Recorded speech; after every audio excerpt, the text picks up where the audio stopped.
আসসালামু আলাইকুম। Afrin cooking lifestyle থেকে বলছি। বরাবরের মতোই হাজির হলাম খুবই সহজ একটি রেসিপি নিয়ে।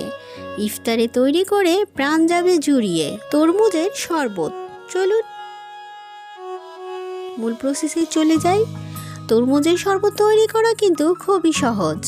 লাগবে লাল টুকটুকে মিষ্টি একটা তরমুজ। খেয়াল রাখবেন তরমুজটা যেন খুবই রসালো হয়, তাহলে আপনার তরমুজের শরবত খুবই টেস্টি হবে। একটা ছুরির মাথার সাহায্যে বিচিগুলো ফেলে দেবেন, তারপরে ছোট ছোট টুকরো করে নেবেন। একটা ব্লেন্ডার জারে তরমুজের টুকরোগুলো নিয়ে নেবেন।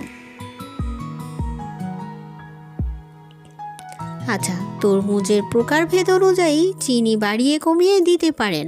আমি 1 চা চামচ বিট নুনের সাথে 3 টেবিল চামচ চিনি দিয়েছি।